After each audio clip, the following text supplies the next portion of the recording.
సర్కారు నౌకరి Telugu film review by all rounder star Ballem Venumadhav. సోమవారం రోజు సినిమాలు విడుదల కావడం చాలా అరుదు. జనవరి 1కి 2024న ఈ సినిమా విడుదల కావడం జరిగింది. యూఏ సర్టిఫికేట్ పొందిన ఈ సినిమా నిడివి గంట 57 నిమిషాలు. Family drama UA certificate. The story of a government employee who changed the ideology of the people leading to a resolution అనేది సింగిల్ లైన్‌లో ఈ కథ గురించి చెప్పుకునే మాట. ఆకాష్ గోపరాజు అనే అతను ఈ సినిమాలో హీరోగా యాక్ట్ చేశాడు ఫస్ట్ టైమ్. భావన వజాపందాల్ హీరోయిన్‌గా నటించిన ఈ సినిమాలో మణిచందన హీరో తల్లి పాత్రలో నటించింది. అట్లాగే తనికెళ్ళ భరణి ఈ సినిమాలో సర్పంచ్‌గా ఒక విలన్ పాత్రను పోషించాడు. సమ్మెట గాంధీ హీరోయిన్ తండ్రిగా ఒక ముఖ్యమైన పాత్రలో నటించిన ఈ సినిమాలో గంగనమోని శేఖర్ ఈ సినిమాకి కథ, తర్వాత అదే ఆయన రచయిత అతనే, లిరిసిస్ట్ అతనే, అట్లాగే తర్వాత డైరెక్టర్ కూడా అతనే. ఇక ఈ సినిమాకి పాటలు సహకారం ఇచ్చింది, మన పాటలు రాసింది కాసర్ల శ్యామ్ కూడా. సురేష్ బొబ్బిలి బ్యాక్‌గ్రౌండ్ స్కోర్ అందించిన ఈ సినిమాకి నిర్మాత కె. రాఘవేంద్రరావు.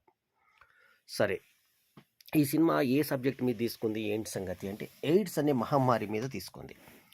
ఎయిడ్స్ అంటే 1986లో డిటెక్ట్ అయిన హెచ్ఐవి అనే దీని మీద ఒక సర్కారు వాలంటీర్‌గా గోపాల్ పనిచేస్తుంటాడు. అతనికి సత్య అనే ఒక పల్లెటూరు అమ్మాయితో పెళ్లి కుదురుతుంది. సర్కారు నౌకరీ అని.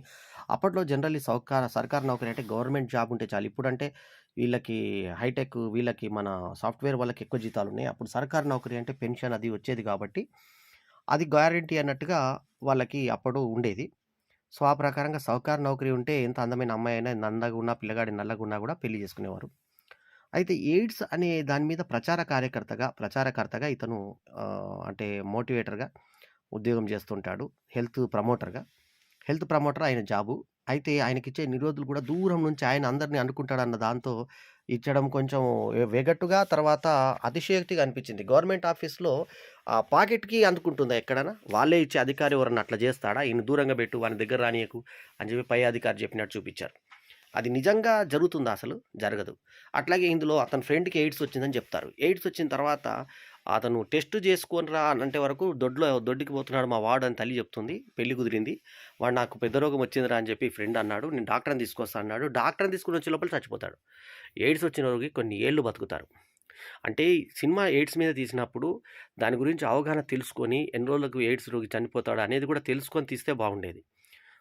ఇక అట్లాగే ఒకరికి వాడిన రేజర్ ఇంకొకరికి వాడితే ఎయిడ్స్ వస్తుందనే విషయాన్ని ఒక మంగలతను ఇంకొక ఆయన అదే దాంతో ఇంకొకరిని గీకుతుంటే, వీళ్ళది ఇచ్చే పైసలకు ఇంకొకరు తీసుకొస్తారంటే కత్తి వాడరు. కత్తికి బ్లేడ్ వాడుతున్నారు కొన్నేళ్ల నుంచి. అది కూడా సగం బ్లేడ్ కట్ చేసి, అది కూడా అవగాహన లేకుండా కత్తే గీకుతున్నాడు. ఈ కత్తి మార్చాలంటే ఎవడు కత్తి మార్చడు. సో, అది కూడా చూసుకోలేదు. అట్లాగే దాని తర్వాత వచ్చే సన్నివేశం ఇమ్మీడియేట్‌గా ఒకతను అంటే ఏ ప్రమేయం లేకుండా సూదులు గుచ్చుతున్నట్టుగా ఒక కమెడియన్ ద్వారా మనకు ఆ సూదులు సేమ్ సూది వాడుతున్నట్టు చూపిచ్చారు. అసలు మనిషి అనేవాడు ఆఫ్రికాలోనో, ఆస్ట్రేలియాలోనో ఒక కోతిని దెంగితే లేదా చింపాంజీని దెంగితే వచ్చినటువంటి వ్యాధి ఎయిడ్స్ అని చెప్పి చెప్తారు. సో, అట్లా సంక్రమించి మానవ జాతి మీద ఒక మహమ్మారిలాగా ఎయిడ్స్ విజృంభించింది. ఆ తర్వాత విచ్చలవిడి శృంగారానికి ఒక అడ్డుకట్ట వేస్తూ ఎయిడ్స్ చాలామందిని భయపెట్టి 'పులిరాజా' అని అప్పట్లో అడ్వర్టైజ్‌మెంట్‌లొచ్చాయి. దీంట్లో కూడా లాస్ట్‌లో నీ పేరేంటంటే 'పులిరాజా' అని చెప్పేసి అంటాడు. నా పేరు చెప్పు పలానా ఊర్లో బై ప బై అంటే వీళ్ళు ట్రాన్స్‌ఫర్ అయితే అతను వేరే దగ్గరికెళ్తుంటే, నా పేరు చెప్పండి, నీ పేరేంటంటే 'పులిరాజా' అని ఆ యాడ్ మీద ఒక కామెంటరీగా అలాగా వేశారు. అయితే అవగాహన పూర్తిగా ఎయిడ్స్ అంటే ఏంటిదనేది పూర్తి అవగాహన తెలుసుకొని వేస్తే బాగుండేది. పిల్లలు బుగ్గలు వాడుకునే దగ్గర బాక్స్ లేకుండా ఒక పెద్ద రోగం చిన్న ఉపాయం అని చెప్పేసి దానికి ఒక డబ్బాలో వేస్తే అన్నీ కూడా పుంగీలు వాడతారు. అట్లాగే పుంగిల్లాగా పిల్లలందరూ అట్లా నీళ్లు పోసి ఊపి బుడగల్లాగా వాడతారు. అది ఇంకొక లేడీ అడిగినప్పుడు ఆమె అన్న అన్న అని సంబోధించిన అక్క అక్క అని ఇతను అంటున్నా కూడా ఎక్కడ దొరుకుకుంటాడు, సులిగి దొరుకుకుంటాడని చెప్పి అతను చెప్పడంతో, నువ్వైతే రా నేను నీ పని చెప్తా అని చెప్పి అంతకుముందు కూరగాయలు అతను ఫ్రీగా ఇచ్చిన అమ్మాయి సుల్లికి అది వేస్తారు అంగంకు, అది మన ఏదైతే మన నిరోధ్ వేస్తానని చెప్పేసరికి ఆమె ఇమ్మీడియేట్‌గా కొడుతున్నంత పని చేస్తుంది. ఇంకా ఇంటికొచ్చినాక పెళ్ళాన్ని తిడుతుంది అక్కడ చెట్టు కిందకి కూరగాయల కోసం వస్తే. గవర్నమెంట్ నౌకరీ ఉంది కదా మీ ఆయనకి, మా ఆయనకి పెట్టి అని చెప్పేసి ఆయన అడగడం బాగుంటుంది. ఇక అట్లాగే హీరోయిన్ కొత్తగా పెళ్ళైన తర్వాత వాళ్ళిద్దరి మధ్యన ఫస్ట్ స్టార్టింగ్‌లో కలిపినటువంటి సాంగ్ ఒకటి ఎక్స్‌పోజింగ్‌గా పెట్టి లిప్ లాక్‌లు పెట్టారు. లిప్ లాక్‌లు బాగా లిబరల్‌గా ఇచ్చింది హీరోయిన్. అట్లాగే ఇంకొక హీరోయిన్, సెకండ్ హీరోయిన్ ఆ అమ్మాయి నాతో పాటు సినిమా వచ్చింది. అంటే వాళ్ళ ఎవరో ఫ్రెండ్స్‌తో వచ్చింది ఆ షో చూడ్డానికి. అంటే అంతకుముందు నేను దీనికెళ్తే సత్వమాల్‌కెళ్తే సినిమా షో పడలేదు 4:45కి జనాలు లేక. తర్వాత మళ్ళీ నేను పీవీఆర్‌కొచ్చాను. పీవీఆర్‌కొచ్చిన తర్వాత పీవీఆర్‌లో షో పడింది. సో, అంటే పరిస్థితి ఎంత దారుణంగా ఉందంటే ఒక్క పర్సన్ గూడా రాకపోవడం అనేది చాలా విశేషంగా చెప్పుకోవాలి. సో, అట్లాంటి పరిస్థితుల్లో మరి సినిమాలు ఇవాళ బాధపడుతున్నటువంటి పరిస్థితి. సో, నిన్న అయినా గానీ నేను అక్కడ పంజగుట్టలో ఇనార్బిట్ మాల్‌లో ఈ సినిమా చూడడం జరిగింది. సో, ఆ సినిమా చూసిన టైంలో ఆ సెకండ్ లీడ్ చేసిన అమ్మాయి అక్కడికి రావడం జరిగింది. సో, మొత్తానికేంటంటే వాళ్ళు గూడా సినిమా చూసారు. నేను చూసాను. సినిమా అదే సెకండ్ లీడ్ తీసిన అమ్మాయి గూడా కొంచెం ఎక్స్‌పోజ్ తీసుకున్న పరిస్థితి ఉంది సినిమాలో. ఆ పాట ఒకటి ఎక్స్‌పోజింగ్‌గా 'రాఘవేంద్ర' టైప్‌లో సాంగ్ తీయడం జరిగింది. అట్లాగే ఇది గాకుండా ఇంకా నేనే ఇంట్రొడ్యూస్ చేసినటువంటి ఇందు కూడా ఈ సినిమాలో తన గీత చూపిచ్చి కుమారి అనే వేశ్య పాత్రలో నటించింది. సో, ఓవరాల్‌గా ఏంటంటే కథలో ఏంటంటే ఇతను ఒక హెల్త్ ప్రమోటర్ అని తెలియక ఆమె ఏదో గవర్నమెంట్ జాబ్ అంటే ఇంకేదో రెస్పెక్టబుల్ జాబ్ అని అనుకుంటుంది. రెస్పెక్టబుల్ జాబే అది. కాకపోతే అవగాహన లోపం వల్ల ఊర్లో అతని బుగ్గలోడు అని చెప్పి పిలవడం వల్ల ఆమెకు ముందు దొరికిన గౌరవం తర్వాత దొరకకపోవడం వల్ల భార్య ఉద్యోగం వదిలిపెడతావా లేకుంటే కడుపు తీయించుకోవాలని చెప్పేసి ఆ ఊర్లో మంత్రసాని ఆ టైపు ఆమె దగ్గరికెళ్తే ఆమె తిట్టి పంపించే విధానం ఎవరిని ఎంకరేజ్ చేయకుండా ఉండే విధానం బావుంది. ఆ తర్వాత "నువ్వు ఇచ్చినయి 40 ఇవి గావు 40 ప్రాణాలని" చెప్పే డైలాగ్ బావుంది. ఆ తర్వాత ఈ హెల్త్ ప్రమోటరు తిరుగుతున్నప్పుడు అక్కడ హేమలత అని చెప్పేసి ఒక టీచరు, గవర్నమెంట్ టీచరు. సో, ఆమె దానికి సహకరిస్తుంది. సో, తనికెళ్ళ భరణి శవంలాగా ఒక పూలదండేసుకొని పడుకొని భగవద్గీత వింటుంటాడు. భగవద్గీత అంటే ఘంటసాల చదివిన భగవద్గీత ఎట్లా అయిపోయిందంటే కేవలము చచ్చిపోయినప్పుడు మాత్రమే వినిపించినటువంటి పాట కింద దాన్ని తయారు చేశారు. ఈ సినిమాలో కూడా అదే చూపించారు.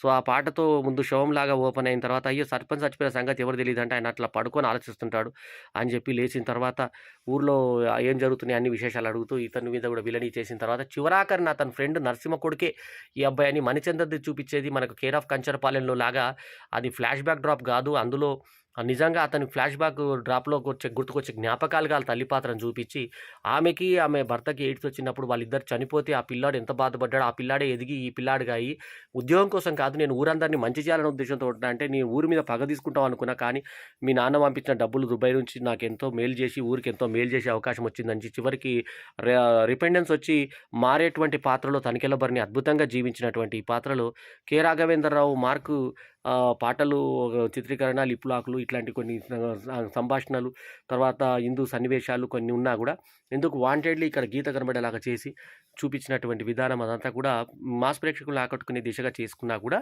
సినిమా సబ్జెక్టు చాలా పూర్తి డాక్యుమెంటరీగా ఉంది ఈ సినిమా. చివరాఖరి ఎండ్ షాట్స్ ఒక్కటే ఆకట్టుకుంటాయి మనల్ని. సో, ఏ కెమెరాతో ఎలా తీశారు, రెడ్ కెమెరా ఎలా వాడారు, ఎలా టీమ్ అందరూ చూసి అక్కడ రాఘవేంద్ర ఎలా వచ్చాడు, అదంతా కూడా మనకు ఉత్సాహంగా అనిపిస్తుంది. సో, ఓవరాల్‌గా ఏంటంటే ఒక ఎయిడ్స్ మహమ్మారి మీద విరామం అని చెప్పి ఇంటర్వ్యూలు తీసుకున్నారు. సో, చివరాఖరిన ఏందంటే ఎయిడ్స్ దాని మీద ఇతను ఏ రకంగా పోరాటం చేశాడు, భార్య ఏ రకంగా కడుపుతోటి ఉన్నప్పుడు కూడా ఎన్ని రకాలుగా ఏడిపించింది, అతను ఇష్టం వచ్చినట్టు తిట్టి సిగ్గులేని జన్మ అని అనడం. ఆయన ఫ్రెండ్ వచ్చేసి ఈమెను సత్యని ఎక్కడ కూడా చెల్లెలు గాని, ఆ వదిన గాని ఏమనకుండా మామూలుగా ఉండడం. అతని మరదలు అతన్ని పెళ్లి చేసుకుంటా అన్నప్పుడు అతను ఇమ్మీడియేట్‌గా స్పాట్‌లో చనిపోవడం అనేది కొంత అతిశయోక్తిగా అనిపిస్తుంది మనకి.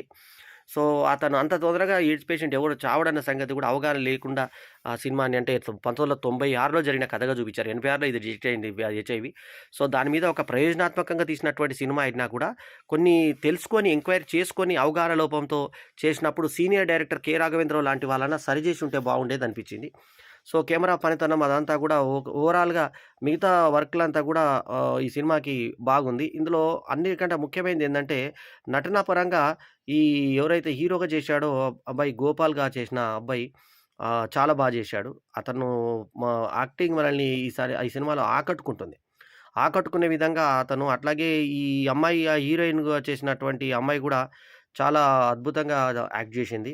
ఆమె హావభావాలు గాని, ఆమె ఫిజిక్ గాని కరెక్ట్‌గా ఊర్లో పల్లెటూరు అమ్మాయి అంటే పల్లెటూరు అమ్మాయిలాగా ఆ అమ్మాయి ఆ పాత్రలో ఒదిగిపోయి కనిపించింది. సో, అంతవరకు మనకి చక్కగా అనిపిస్తుంది సినిమా. సో, కాకపోతే ఏందంటే ఇందాకే నేను చెప్పినట్టుగా దీని మీద వర్కౌట్ ఇంకొంచెం దానికి చాలా కొంచెం తెలుసుకొని ఉంటే బాగుండేదని అట్లా భావన నటన గాని, ఆ తర్వాత గోపాల్‌గా యాక్ట్ చేసిన కొత్త నటుడు ఆకాష్. అతను ఆకాష్ నటన గాని, గోపరాజు ఆకాష్ నటన గాని, ఆ తర్వాత మణిచందన గాని వీళ్ళందరూ కూడా చేశారు. సురేష్ బొబ్బిలి సంగీతం గాని, కాసల శ్యామ్ పాటలు గాని బాగున్నాయి. అట్లాగే శేఖర్ ప్రయత్నం మాత్రం మెచ్చదగింది. ఒక మంచి ప్రయత్నం అంటే జనాలకి ఒక సర్కారు నౌకరీ అంటే సర్కారు నౌకరీ అనే టైటిల్‌కి పూర్తి క్లారిఫికేషన్ ఉంది. ఆఖరాక అతను నిరోధులు తీసుకొచ్చి అతను టేబుల్ మీద ఇసిరి, ఆ యజమానితో గట్టిగా మాట్లాడే సన్నివేశము, చివరాఖరిన అందరూ కొడుతున్నా ఎందుకు దెబ్బలు కొట్టించుకుంటాడనే దానికి కూడా సరిగైన లాజిక్ కనబడలేదు మనకి. సో, చివరాఖరిన తను కూడా బాధితుడు అంటే తల్లిదండ్రులు ఆ రకంగా వచ్చి, ఈ రకంగా అయిందని చెప్పేసి, ఇందులో కథలో ఫ్రెండ్‌కి కూడా ఎయిడ్స్ వచ్చిందని చూపించి, వాళ్ళ కుటుంబాన్ని కూడా రోడ్ మీద పడేసినప్పుడు, ఇతను వాళ్ళని ఆదుకున్న తీరు, ఆ తర్వాత ఊర్లో అందరికి అవగాహన చేసే తీరు, చివరికి ఈమె పడవ దాటి వెళ్ళిపోవడము, అత్తగారికి చెప్పకుండా వెళ్ళిపోయి, పెళ్ళాం చాలా రకాలుగా సతాయిచ్చినా కూడా ఓర్చుకునేటువంటి గోపాల్ క్యారెక్టర్ కూడా హృదయంగా అనిపిస్తుంది. సత్య క్యారెక్టర్‌లో హీరోయిన్ భావన చాలా అద్భుతంగా చేసింది. అట్లాగే హీరోగా కూడా చాలా అమాయకమైన నటనతో గోపాల్ ఆకట్టుకుంటాడు. అట్లాగే మనకి ఇదే మ రా 'మర్యాద రామన్న' సినిమాలో ఉన్నటువంటి సైకిల్ షాట్ లాంటి సైకిల్ షాట్స్, ఇందులో సైకిల్ క్లోజప్‌లు అవి స్టాండ్ చేయడం అవన్నీ కూడా బాగా ఊరి వాతావరణాన్ని ప్రతిబింబించే విధంగా, ఊర్లో ఏ విధంగా ఎయిడ్స్ వస్తే ఏ రకంగా ఉంటది, ఆ రకంగా చూయించడం. తర్వాత సర్పంచు అవన్నీ ఇన్ని రోజులు పంచేటువంటి కార్యక్రమం చేయడం, వాళ్ళందరూ వృద్ధులందరూ వచ్చినప్పుడు వాళ్ళకి చెప్పే సన్నివేశాలు, అవన్నీ కొన్ని బాగా తీసుకున్నా కూడా కొంచెం ఇంకా సినిమాటిక్‌గా కొన్ని సన్నివేశాల్ని ఇంకా కొంచెం స్క్రిప్ట్ వర్క్ ఇంకా బాగా చేసుంటే బాగుండేదేమో అనిపించింది. ఈ సినిమాకు నేనిచ్చినటువంటి రేటింగ్ 2.75/5. 2.75/5 is my rating. ఈ వీడియో గనుక మీకు నచ్చితే లైక్ చేయండి, కామెంట్ చేయండి, షేర్ చేయండి. మా ఛానెల్‌కు తప్పకుండా సబ్స్క్రైబ్ చేయండి. ఎల్లప్పుడు మీ ఆదరాభిమానాలను ఆశించే me all rounder star Ballem Venumadhav. నమస్తే. జై హింద్.